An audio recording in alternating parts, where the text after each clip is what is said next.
Welcome viewers. Last two videos on GTO series I have posted.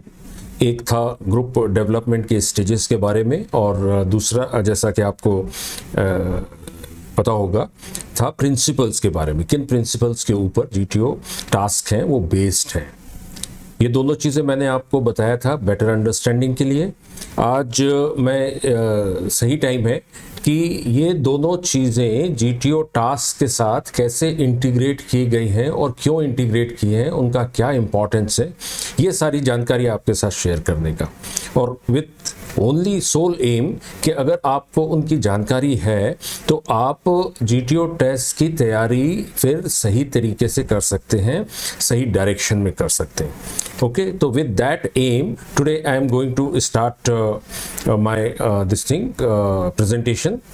All right, in that what I am going to do is to show you this familiar slide. Okay, you must be very familiar with this particular slide.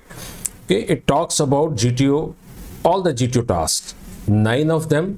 ये मैंने पहले भी आपके साथ cover किया है, अगर आपको पुराने वीडियो से पता चला होगा। ये जो 9 टास्क हैं इनको 3 सीरीज में बांटा जाता है। Okay, one is called basic series. इसके अंदर ये 4 टास्क आते हैं: group discussion, group planning exercise, progressive group task और group obstacle race. Okay, they are part of the basic series. और इंपॉर्टेंट चीज ये है नोटिस करने की आपको कि इनको इसी सीक्वेंस में एडमिनिस्टर किया जाता है।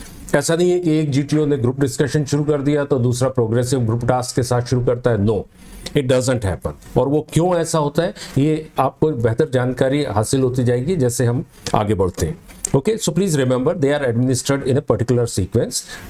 These 4 are part of the basic series. And then second series is called confirmatory series. इसके अंदर ये 4 टास्क हैं: half group task, individual obstacles, lecturette and command task. And finally final series है जिसके के अंदर फाइनल ग्रुप टास्क होता है। 9 task divided into 3 series. Now इनको ये सीरीज के अंदर क्यों डिवाइड करते हैं और क्यों इनको एक पर्टिकुलर सीक्वेंस में बांटा जाता है वो मैं आपको एक बेटर अंडरस्टैंडिंग देने का कोशिश कर रहा हूँ। बेसिक सीरीज, कंफर्मेटरी सीरीज और फाइनल सीरीज ये इस्तेमाल करते हैं जेस्टॉल्ट प्रिंसिपल के उन 3 स्टेजेस को जो मैंने आपके साथ प्रीवियस वीडियो में कवर किया था। That is your integration, differentiation and integration. तो सबसे पहले जो बेसिक सीरीज है दैट इज इंटीग्रेशन। इसके अंदर जो ये चारों टेस्ट होते हैं they are part of the integration stage of perception. Okay, right. और के बाद जो ये जो 4 टेस्ट हैं they are stage of differentiation and final series is part of reintegration. Okay, right. तो इंटीग्रेशन में इन सभी टेस्ट के दौरान पूरा ग्रुप पार्टिसिपेट करता है और GTO एज ए होल उस ग्रुप को ऑब्जर्व करता है, एसेस करता है। ठीक है। इंटीग्रेशन के दौरान बेसिक सीरीज के अंदर वो सारे कैंडिडेट्स जिनको कि वो समझता है कुछ OLQs मौजूद हैं, ओके, वो अपनी कुछ क्वालिटीज को उजागर करता है टेस्ट करने के दौरान, तो वो GTO की नज़रों में आ जाता है, या ये कह लीजिए GTO उनको आइडेंटिफाई कर लेता है जिनके की अंदर OLQs जैसा कि डिफेंस फोर्सेस में चाहिए है वो दिखाई देने लग पड़ते हैं। तो they come into the notice of GTO। Okay, उनको नोटिस करके फिर कंफर्मेटरी सीरीज के अंदर GTO उन कैंडिडेट्स को जो उसकी क्वेरीज थी, जो उनके ऑब्जर्वेशंस थे, डिफरेंशिएशन स्टेज में उनको बेहतर तरीके से, फोकस तरीके से देखना चाहता है, कंफर्म करना चाहता है। That is how the name confirmatory series. और यहां पर क्या हो रहा है, इंटीग्रेशन में ग्रुप को एज ए होल देख लिया, अभी यहां पर उस ग्रुप को पार्ट्स में देख रहा है। ये कह लीजिए अभी आपके जो GTO ने जो OLQs वगैरह में क्वेरी लिखी थी उन पार्ट्स का कंफर्मेशन वो इन सीरीज के दौरान करता है। So that is differentiation. Okay, याद रखें सभी के सभी जितने भी ग्रुप मेंबर्स होंगे वो सभी डिफरेंशिएशन स्टेज के अंदर जाते हैं, पर जीटीओ का ध्यान किसकी तरफ होगा? ज़्यादा ध्यान उन लोगों की तरफ होगा, राइट, जिनको कि उसने आइडेंटिफाई किया इंटीग्रेशन फेज के अंदर। ओके, तो होल देख लिया एज ए होल ग्रुप को, फिर उसके बाद टुकड़ों में देख लिया, और फिर उसके बाद फाइनल सीरीज के अंदर उनको वापस लाके and then again as a whole that assessment is done. So I think you understand this principle of Gestalt, how it is so closely integrated to GTO tasks. Okay, right? अच्छा, एक और चीज, दूसरा प्रिंसिपल मैंने cover किया था आपके साथ फ्री एसोसिएशन का, नो लीडरलेस ग्रुप। तो अभी आप अगर देखें इंटीग्रेशन के दौरान all these 4 test, there is no leader nominated, and इस टेस्ट करने के दौरान जो कैंडिडेट्स हैं, राइट, वो परफॉर्म करते हैं, और जिनके के अंदर लीडरशिप की क्वालिटीज होंगी वो they start emerging as leaders, others start accepting them as leaders. Okay, so again this second principle of free association is at play in the basic series during the process of integration. Okay, so I think I have made myself very clear, 2 principles, how Gestalt is being used and how free association is being used while you are performing these tasks. Okay, अब एक और aspect जो मैं आपके साथ cover करना चाहता हूँ, that is aspect of group development. How is that integrated with GTO tasks? Okay, so this again I'll show you with this familiar slide जो पिछली बार मैंने बात किया था। ग्रुप डेवलपमेंट के 4 स्टेजेस हैं, forming, storming, norming and performing.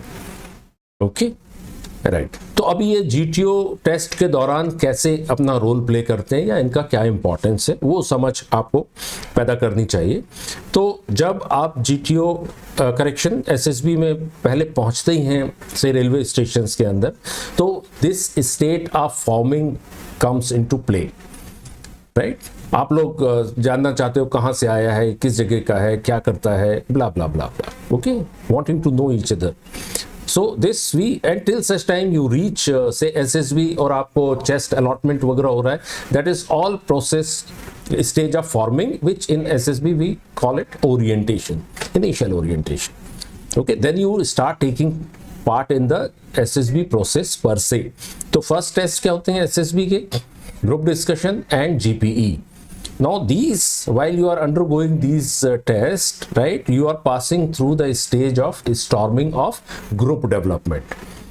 Okay, आप एक दूसरे को एक्सप्लोर करना चाहते हैं, आपका लिटिल सेंस ऑफ कंपटीशन भी है क्योंकि लीडरलेस ग्रुप है, आप अपना काबिलियतें दिखाना चाहते हैं, तो थोड़ा बहुत यानी डिस्कशन भी होता है, आर्ग्यूमेंट्स भी हो सकते हैं, all that which happens in this stage of storming, you pass through that stage. Okay, third stage is norming, and in GTO test when you reach PGT stage, okay, that time, okay, since you have to complete the task as a group, तो competition बना रहता है अपनी जगह, but धीरे धीरे sense of cooperation भी develop होता है।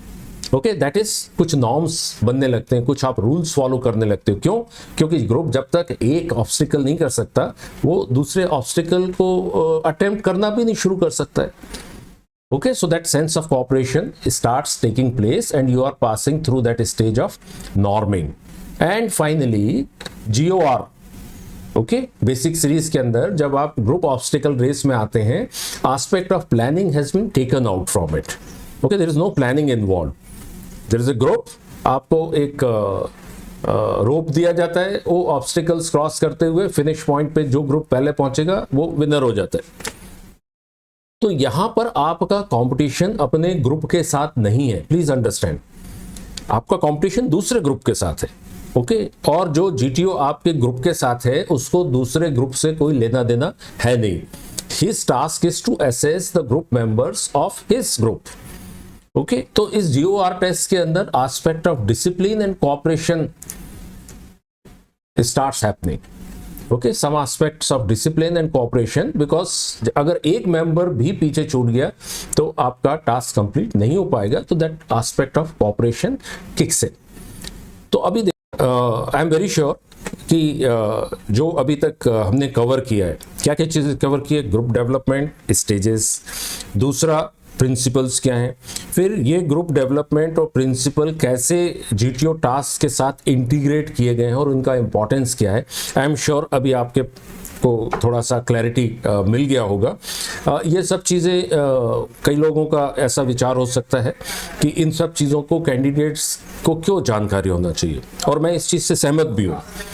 एक वो कैंडिडेट जो बिना किसी तैयारी के, राइट, बिना किसी कोचिंग के, बिना कुछ इंटरनेट के, जहाँ पर कि उसका दिमाग क्लटर हो जाता है, लोग तरह तरह के एडवाइस दे के जाते हैं। तो अगर फ्रेश कैंडिडेट है, बिल्कुल उसने कुछ अपने आप को एक्सपोज नहीं किया है एसएसबी प्रिपरेशन में, he just goes appears for the SSB test including GTO and he doesn't have to bother about any of this theories. Okay, GTO will do his job, okay, and anybody who has got those qualities and he's being natural will display at various stages. Okay, he doesn't have to know the theory necessarily and his performance will be good. But unfortunately मेरा observation है कि coaching institute से एक तरीके से तैयारी करके आने से, या इंटरनेट पे जब अपने कोई सिलेक्टेड कैंडिडेट्स या रिजेक्टेड कैंडिडेट्स जो 10-10 बार अपीयर होते हैं, वो लोग भी सभी को बताते कैसे ये टेस्ट करना है। And if you recall, I had shown you that famous diagram, okay, for 6 blind persons describing an elephant. So it becomes like that. So rather than going with half-cocked information, incorrect information, it is better that the candidates know everything, and if they know it, then they will also know कि सही तैयारी का जो तरीका है वो क्या होगा, और अगर गलत तरीके से तैयारी करेंगे तो उसका नुकसान क्या होगा। तो ये मैं उस व्यू के साथ, उस इंटेंशन के साथ ये चीज़ें आपके साथ शेयर कर रहा हूँ। Hope it helps. Okay, all the very best. Thank you.